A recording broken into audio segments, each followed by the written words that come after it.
이스라엘이 하나님의 뜻을 거역하고 죄에 충만했을 때 바벨론이라는 거대 제국이 세 차례 침략하고 마침내 이스라엘 백성들은 바벨론에 다 포로가 되어 포로 생활을 시작하죠.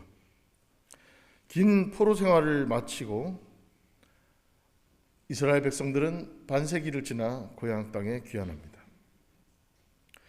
그러나 고향 땅에 돌아왔을 때 이스라엘 땅은 너무나 쇠락해 있었습니다. 그들의 마음은 분주했죠. 서둘러 집을 지었고 땅을 갈아 농사를 지었습니다. 하지만 황폐화된 땅을 개간하고 무너진 집을 다시 세우는 그 모든 과정은 너무나도 힘들었기에 소출은 적었고 삶은 고단했습니다. 그 와중에 그들의 눈에는 무너진 성전이 늘 보였지만 자신들의 각자 도생과 호구지책에 쫓겨 성전을 재건하는 일은 지금이 때가 아니라는 합리화로 그저 넋놓고 바라볼 뿐이었습니다. 바로 이렇게 바벨론 포로 생활을 마치고 귀환한 지 한 20년쯤 지났을 때 예언자 학개는 지금 너희들이 겪고 있는 이 기근과 고달픈 현실은 그 원인이 따로 있다고 지적합니다. 귀환하여 예루살렘에 이른 이스라엘 백성들은 하나님의 성전을 지나쳐 모두 바삐 자신들의 집의 안위를 살피고자 달려갔습니다. 하나님의 집이 어찌 되었는지 살피는 이들은 없이 내 전답과 내 집이 어찌 되었는가를 관심하는 그들의 모습은 이내 그 마음속에 그들의 삶 속에 하나님은 들어설 자리가 없었던 것이죠.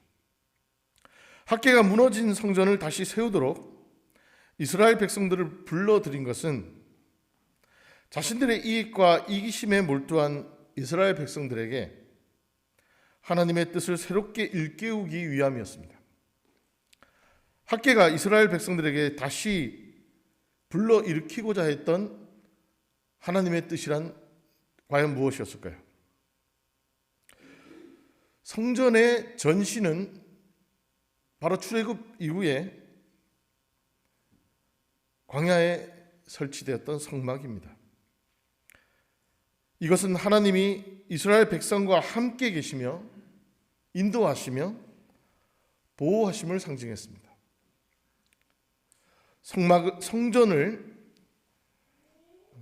성전은 바로 이러한 광야의 성막을 표상하는 것입니다. 바로 광야에서 하나님께서 함께 하셨고 인도하셨고 보호해 주셨다는 것을 표상한 것이 바로 성전입니다. 그러나 이동하면서 존재했던 성막 대신 성전을 건축한 행위는 바로 하나님 신앙의 종교적 상징의 구심점을 만들었고 성전의 지역적 고착화를 빚었으며 마침내 그 성전을 중심으로 한 사제계층의 권력화와 부패를 낳았습니다. 한마디로 이스라엘은 성전을 지음으로써 역설적이게도 그 성전에서 하나님을 추방하고 말았던 것입니다. 결국 이러한 연유로 성전은 그 상징성을 잃어버리고 하나님 스스로도 그 성전을 버렸는데 오늘 그 긴 포로 생활을 마치고 돌아온 이스라엘 백성들에게 학개는 아닌 밤중에 홍두깨같이 성전을 다시 짓자고 독려하고 나선 겁니다. 먹고 살기도 고달픈데 성전을 짓자니요.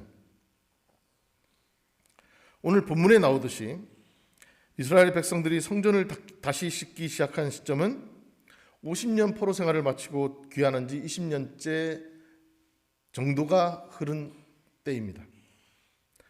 그런 의미에서 학개가 종용한 성전 건축의 의미는 앞으로의 이스라엘의 미래는 성전을 통해 표상되는 하나님의 임재와 동행, 그리고 새로운 역사의 창조였습니다.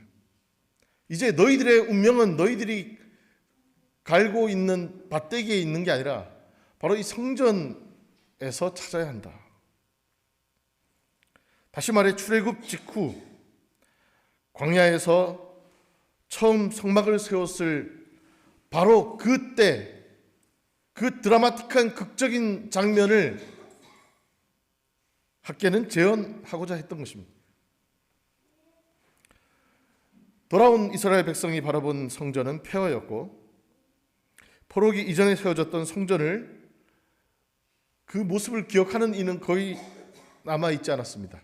50년 동안 포로 생활을 하면서 돌아왔는데 20년 동안 성전을 방치했는데 그럼 한 70년 세월 흘렀잖아요. 성전이 어떻게 생겼는지 기억하는 분들이 남아있을까요? 당시 유다 총독 스룹바벨은 BC 537년 포로 생활을 마치고 귀환한 이스라엘 백성들을 이끌었던 지도자로서 대제사장 여호수아를 도와 성전에 정초식을 거행한 인물이었습니다. 대제사장 여호수아는 아론의 직계손으로 귀환한 이스라엘 백성의 영적 지도자로서 스룹바벨과 함께 제2성전을 완공한 인물이었습니다. 이들은 성전 건축을 촉구하는 학개의 예언을 듣고 하나님의 집인 성전 건축을 소홀히 한 것을 회개하며 마침내 하나님께 돌아선 것입니다.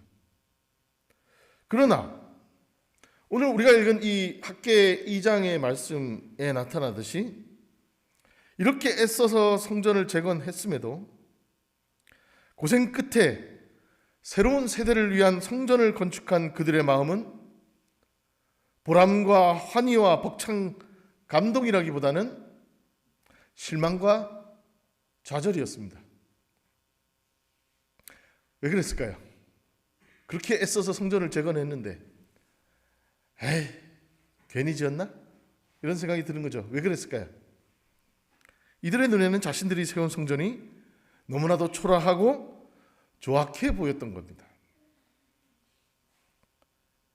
지난 반세기 동안의 포로 생활 동안 그들이 본 것은 고대 근동의 가장 화려하고 빛나는 제국 바벨론의 궁전과 마르둑 성전과 그 누구도 뚫을 수 없을 것 같았던 요새와 도성이었습니다. 그 바벨론의 도시의 웅장함과 화려함에 이스라엘 백성들은 동경의 마음을 품기도 했고 한편으로는 위축되기도 했죠.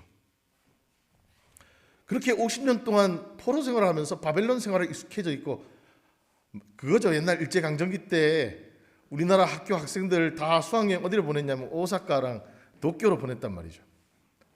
자, 너희들은 이렇게 위대한 대일본 제국의 신민으로서 천황이 계신 저 도쿄를 보아라. 말 잘 들으면 너희들도 비슷하게 이 물질 문명의 혜택을 누릴 수 있어. 그러면서 옛날 저희 할아버지 할머니 다 학교 다니신 분들은 수학여행을 일본으로 가셨어요. 저희 할아버지도 강릉 농업고등보통학교를 나오셨는데 졸업 앨범을 보면은 수학여행을 도쿄 오사카를 가셨더라고요. 그 시절 저 시골 강원도 시골 농업고등보통학교 학생들도 도쿄로 보냈어요. 갔다 오면 학생들은 도쿄의 빛나는 화려한 문명에 압도되면서 동경을 함과 더불어 저 강원도 강릉 시골 촌구석의 초라함에 위축이 되죠.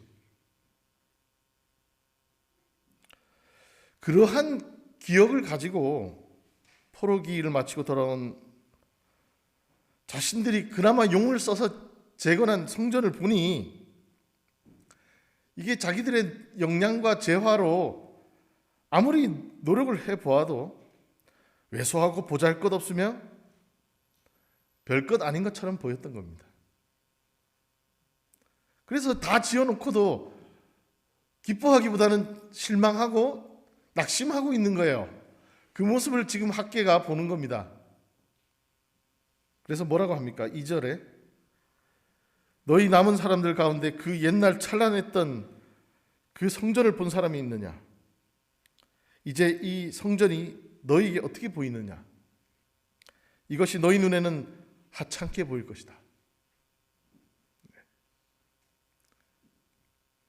이 지점에서 학개는 우리가 쉬이 빠지기 쉬운 신앙적인 위기를 지적합니다. 우리는 눈에 보이는 시각적인 결과물에 종종 일희일비합니다. 제법 그럴싸한 결과물 앞에서는 우쭐해지거나 기세등등하죠. 조금만 남보다 못한 결과가 나오면 이내 김새고 주눅들어 우울해집니다. 나는 완전히 낙오자가 된 것 같죠. 내가 아무리 노력해도 난 안 되라는 좌절을 합니다. 그러나 학개는 성전의 영광은 그 규모나 장식의 화려함에 있는 것이 아니라 그곳에 거하시고 그곳에 자기 이름을 두시는 하나님께 있다고 말씀하고 계십니다. 창조주이신 하나님이 스스로 자신의 영광을 채우실 때 성전은 영광으로 빛날 것이라는 겁니다. 인간의 노력과 치장과 규모로 그 하나님의 그 영광을 다 담아낼 수 없다는 거죠. 광야에 처음 세웠던 초라한 천막에 불과했던 성막이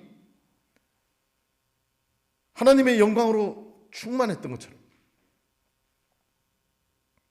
우리는 이러한 하나님의 역사와 하나님의 뜻이 깃든 성전의 본질과 의미를 망각하고 다만 그 규모와 외관으로 모든 영광을 측정하고 계량화하려는 습성과 관성에 쉬이 빠집니다.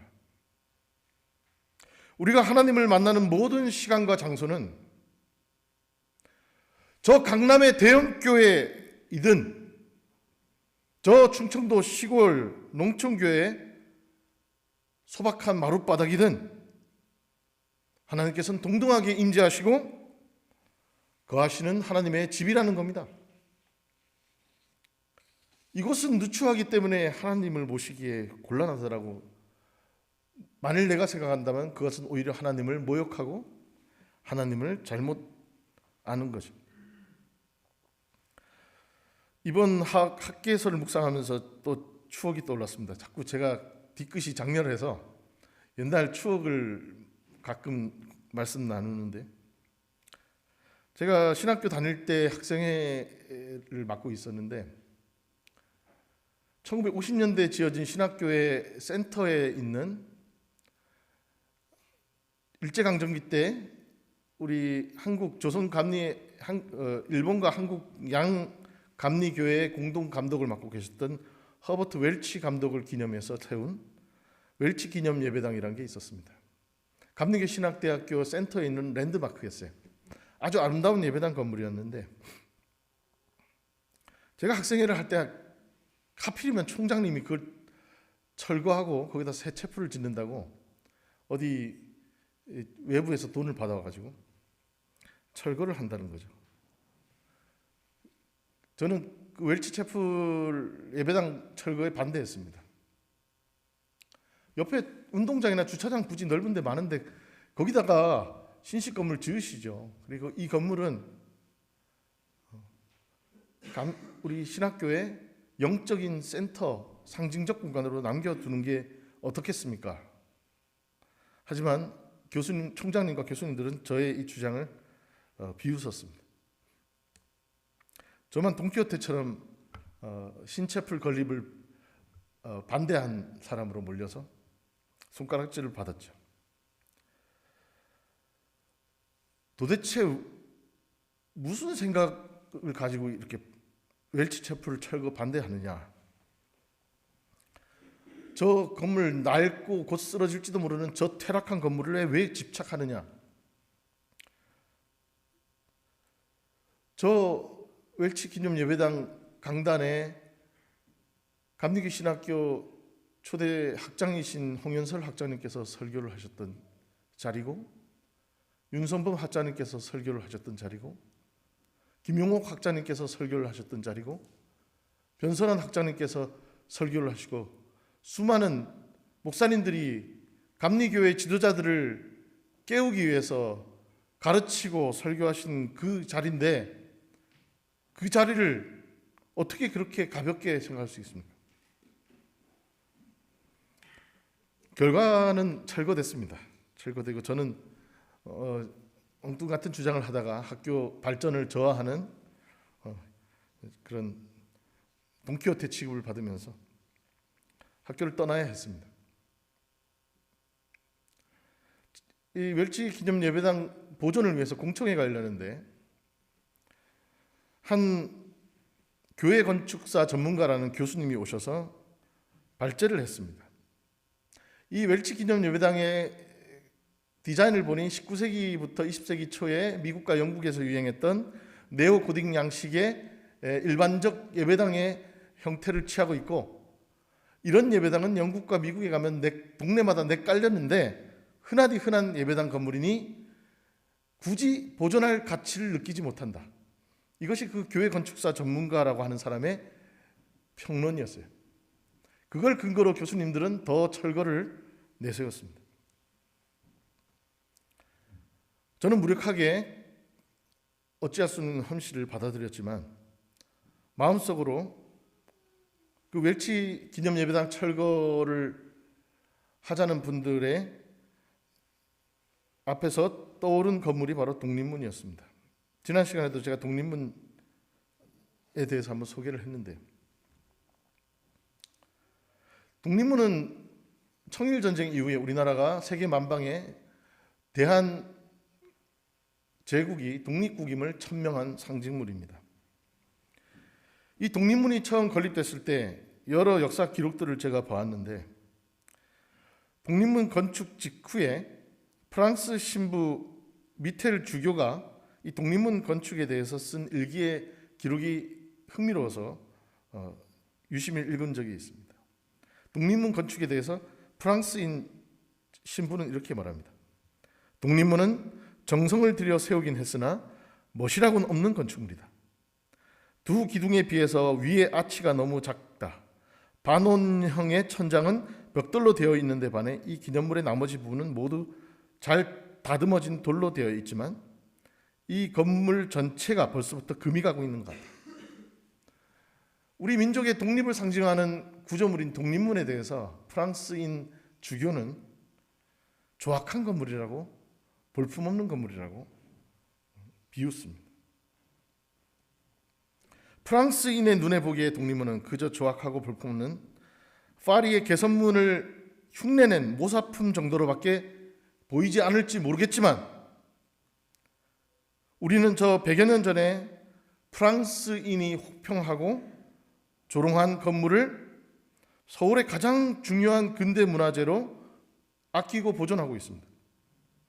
저런 볼품없는 독립문이 우리에게 소중한 까닭이 무엇일까요? 그것은 그 작고 볼품없는 건물 속에 우리 민족의 독립정신과 의지, 삶이 깃들어 있기 때문 아닐까요? 아무리 짧고 미약한 역사라도 그것을 아끼고 소중하게 여길 줄 아는 이들에겐 그것이 가장 큰 보물이 될 수 있다는 당연한 진실을 우리는 종종 잊곤 합니다. 그래서 저는 웰치 기념예배당을 지키려고 애를 썼지만 실패했습니다.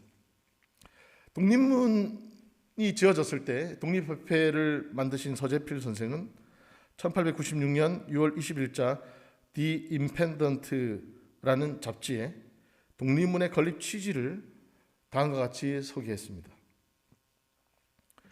오늘 우리는 국왕이 서대문 밖 영문문의 옛 터에 독립문이라고 명명할 문을 건립할 것을 승인한 사실을 경축하는 바이다. 우리는 그 문의 이름이 한글로 조각될지 알지 못하지만 그렇게 되기를 바란다. 여러분들 독립문 가보시면 아시겠지만 전면에 한글로 독립문이라고 써 있습니다. 이 문은 다만 중국으로부터 독립하는 것을 의미하는 것이 아니라 일본으로부터, 러시아로부터, 그리고 모든 유럽 열강으로부터 독립하는 것을 의미하는 것이다. 그것은 조선이 전쟁의 폭력으로 열강에 대항해 승리할 수 있다는 의미에서가 아니라 조선의 위치가 극히 중요해 평화와 휴머니티와 진보의 이익을 위하여 조선의 독립이 필요하며 조선이 북양 열강 사이의 중요한 위치를 향유함을 보장하도록 위치하고 있다는 의미에서 그러한 것이다. 전쟁이 조선의 주변에서 발발할 수도 있을 것이다. 아니, 조선의 머리 위에 쏟아져 내릴 수도 있을 것이다. 그러나 힘의 균형의 법칙에 의해 조선은 손상받지 않고 다시 일어설 것이다. 독립문이여 성공하라. 그리고 다음 세대로 하여금 잊지 않게 하라. 하박국이 오늘 스룹바벨과 여호수아 대제사장에게 권면하는 이 말과 서재필 선생이 독립문을 향해서 축복하며 기대하는 말이 왜 이토록 오버랩되는지요. 저는 저 볼품없어 보이는 독립문을 로마의 개선문보다 파리의 개선문보다 더 사랑합니다. 그리고 저 독립문에 깃든 정신과 의지와 믿음과 역사를 저도 우리 후손들에게 힘 닿는 한 알리겠습니다.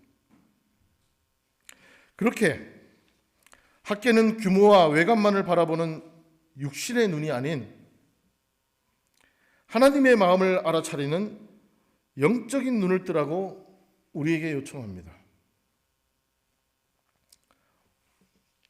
오늘 읽은 말씀 4절과 5절에 보면 학계는 이렇게 권면하죠. 스룹바벨아, 이제 힘을 내어라. 나 주의 말이다. 여호사닥의 아들 여호수아 대제사장아, 힘을 내어라. 이 땅의 모든 백성아, 힘을 내어라. 나 주의 말이다. 내가 너희와 함께 있으니 너희는 이를 계속하여라. 나 만군의 주의 말이다.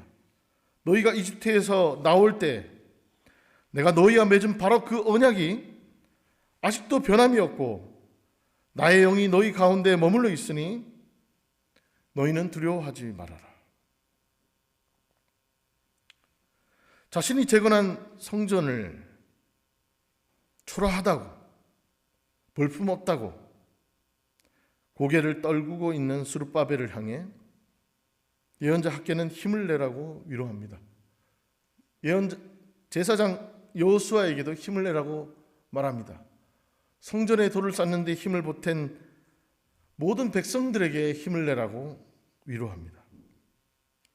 이제 육신의 눈으로 보이는 저 성전이 아니라 영의 눈을 뜨고 하나님이 출애굽 때 베풀어 주신 언약을 기억하라고 권면합니다.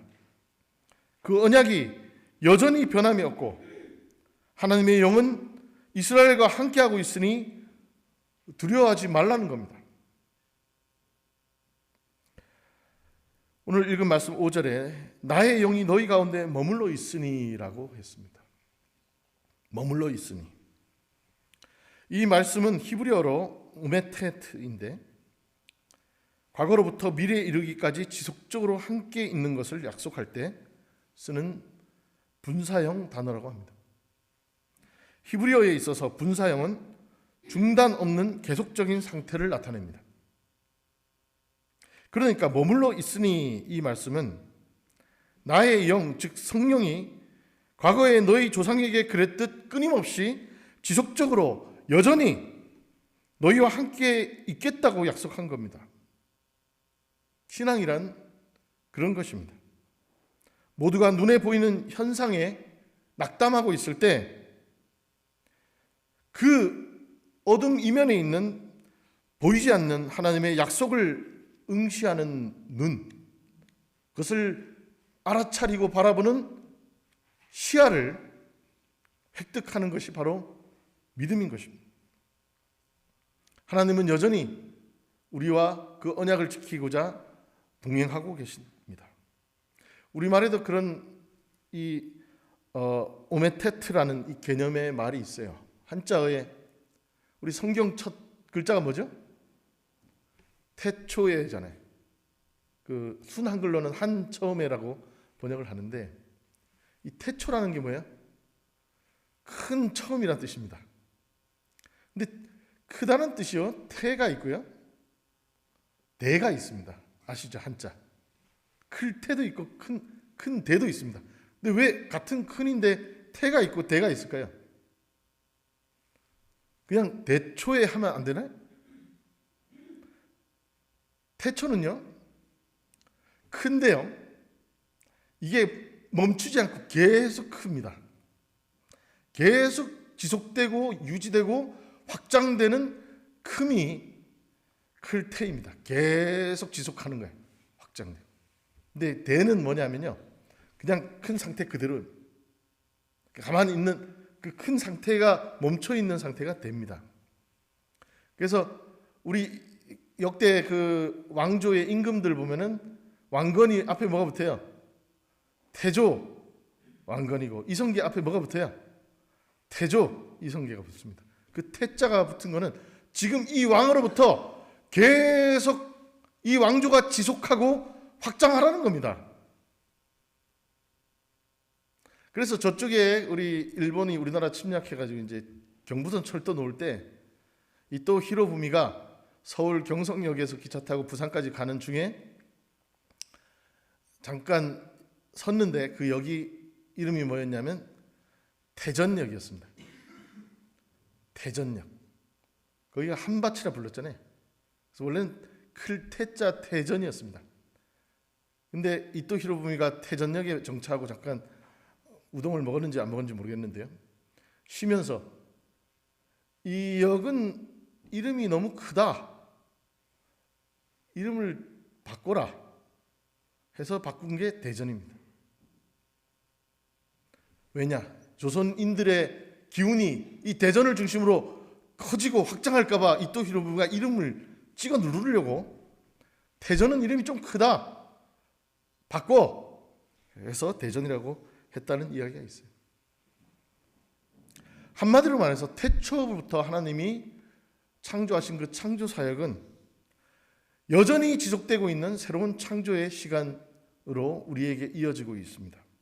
지금 우리가 창조절 제10주를 맞고 있는데, 하나님의 창조 사역은 태초의 창세기에 멈춰 있는 것이 아니라 지금도 현재 진행형입니다. 그걸 여러분들이 알아차리는 영적인 눈이 열리시기를 축원드립니다. 이스라엘이 죄에 빠져 하나님과의 계약을 파기하였음에도 하나님은 여전히 그 계약이 유효하다 하시며 이스라엘 백성 가운데 함께하고 계심을 성전 건축을 통해 새롭게 상기하고 기억하게 한 것입니다. 이렇게 성전의 재건축은 무너진 계약을 갱신하는 것과 같은 의미였습니다.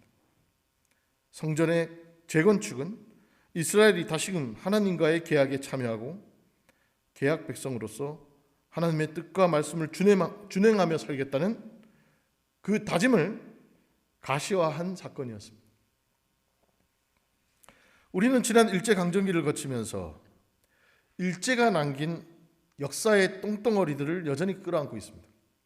일제가 남긴 파시즘의 야만성과 폭력성, 물신주의와 우상숭배가 낳은 화려한 그 물질 문명 앞에 우리는 여전히 주눅들어 있습니다. 마치 바벨론 포로기를 마치고 귀환한 이스라엘 백성과 다르지 않은 위축감과 열패감에 사로잡혔던 역사가 아닐는지, 그리고 지난 분단과 한국전쟁이라는 민족적 비극과 폐허의 역사를 딛고 산업화와 민주화를 이뤄왔습니다. 그러나 여전히 우리는 산업화와 민주화의 이 과정 속에서 각자 도생의 생존 본능에 충실한 나머지 배고프고 갈증에 허덕이는 불가사리처럼 되어버리는 것인지 모르겠습니다.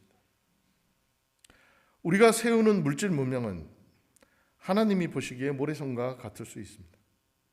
중요한 것은 우리가 세우는 집과 성전에 어떠한 의미와 영광을 채울 것인가 하는 점입니다. 이제 하나님은 새롭게 지어진 성전에 새로운 의미와 가치가 깃들 것이라고 선언하십니다. 온 땅과 바다가 진동하고 온 민족이 놀랄 만한 새로운 역사가 바로 이 성전에서부터 시작될 것이다. 바로 이 성전에, 새롭게 지어진 성전의 깃들 같이 바로 오늘 9절 말씀에 평화가 깃들 것이라고 말합니다. 우리는 이제 땅에 세워진 건물인 성전이 아닌 우리 스스로가 하나님의 성전으로서 생명의 샘물이 되고 그리스도의 향기를 전하는 메신저가 되어야 할 것입니다. 에스겔서 47장의 환상에서 보여주신 성전에서 흐르는 샘물이 온누리를 살리고 소생시키는 생명수가 되듯이 이제 새로 지어진 성전에서 흘러나오는 물은 이 땅을 죽임과 공포와 폐허로 만드는 것이 아니라 소생과 번영으로 이끌어 줄 것입니다. 즉 평화로 오시는 그리스도가 이제 우리가 새로운 성전에서 맞이할 존재입니다. 그 옛날 찬란한 그 성전보다는 지금 짓는 이 성전이 더욱 찬란하게 될 것이다. 나 만군의 주가 말한다. 내가 바로 이곳에 평화가 깃들게 하겠다. 예. 이제 우리에게 그리스도를 새로운 선물로 하나님께 주신 것을 이렇게 학계를 통해서 말씀하십니다. 그리스도께서 요한복음 14장 27절에서 이렇게 화답했습니다. 나는 평화를 너희에게 남겨준다. 나는 내 평화를 너희에게 준다. 내가 너희에게 주는 평화는 세상이 주는 것과 같지 않다. 너희는 마음에 근심하지 말고 두려워하지도 말아라. 요한복음에 예수님의 이 권면이 마치 학계 선지자가 이스라엘 백성들, 낙심한 스룹바벨과 여호수아에게 말하는 것과 같습니다. 학계 선지자는 지금 유다 백성들이 그들이 과거의 눈으로 보았던 솔로몬의 영광에 붙잡혀 미래의 영광을 보지 못하고 있다고 지적합니다. 신앙이란 하나님께서 약속하신 미래를 영적인 눈으로 응시하는 것입니다. 모두가 눈에 보이는 현상에 낙담하고 있을 때 영의 눈을 뜨고 하나님의 약속을 응시하는 것, 하나님의 약속이 땅에 떨어지지 않고 반드시 그 뜻을 이루리라는 말씀을 가지고 그 성취를 응시하는 것, 그것이 우리 믿는 자들이 놓치지 말아야 될 신앙의 본질인 것입니다. 히브리서 11장에 이렇게 말합니다. 믿음은 바라는 것들의 확신이요 보이지 않는 것들의 증거입니다. 선조들은 이 믿음으로 살았기 때문에 훌륭한 사람으로 증언되었습니다.